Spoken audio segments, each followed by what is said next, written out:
Welcome everyone to this week's edition of The Week in Real Estate, a very special edition. It's leap year. Just like the Olympic Games, only happens once every 4 years. So happy birthday to all of those celebrating a 29 Feb birthday. Well, what can I tell you this week? It's all about confidence. Yep, Domain Chief Executive Jason Pellegrino says buyer confidence is strengthening following a challenging half for the Australian property sector.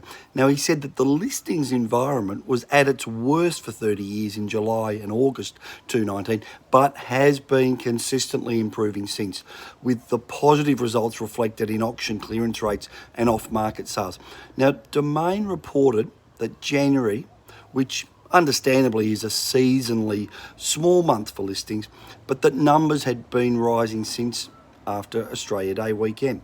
So Domain's clearance rates across the 5 capital cities, namely Melbourne, Brisbane, Sydney, Adelaide and Canberra, show that the number of properties listed for sale each week from 400 in the week, that was the week ending the 1st of Feb, to over 2,100 as at last weekend, the 22nd of February.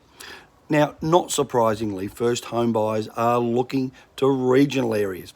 Around half of the applicants for the federal government's first home loan deposit scheme are, they're single and they're looking to buy their first home outside of Sydney, Melbourne or Brisbane, according to government data. Now, Nerida Conisbee, chief economist at REA Group, she's suggesting that the desire for buyers to purchase outside the major cities is a reflection on the entry price being just way too high for those cities. So what she said is that the news is good for regional areas and smaller cities.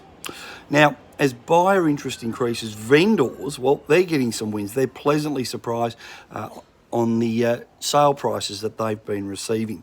In a survey of 40,000 Australians rated from Rate My Agent, they discovered respondents had the highest level of satisfaction seen in 2 years, with many selling their properties for far more than what they had expected. Now, the satisfaction level as a measure, it doubled from 20% of those surveyed in December 2018 to 41% last December 2019. Now, the report went on to say that Aussies across the country, they're rising in happiness as seller, and why wouldn't you if you're getting a better price, as seller satisfaction doubles nationwide. Indicative, yes, of a steady upturn in the property market. Now, the report found that Victoria, my state, was the happiest state, at 55% of vendors being happiest with the result they got on their sale price.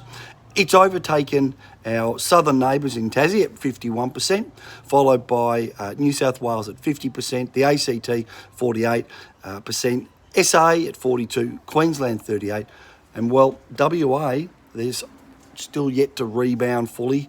I know their market is turning around, but the seller's satisfaction level was only at 33%.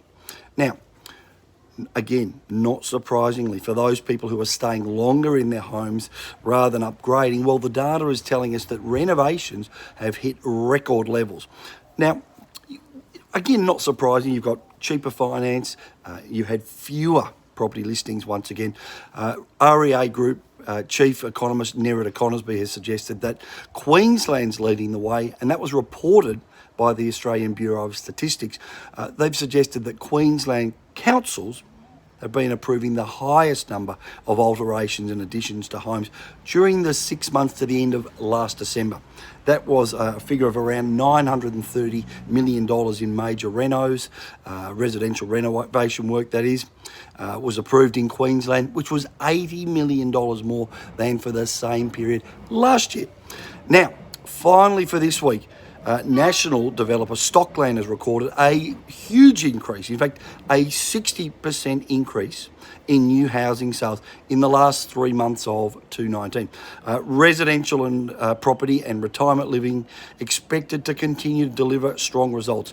Stockland's chief executive, Mark Steiner, suggested that the group has it's got a large pipeline of active projects with over 42 contracts in hand.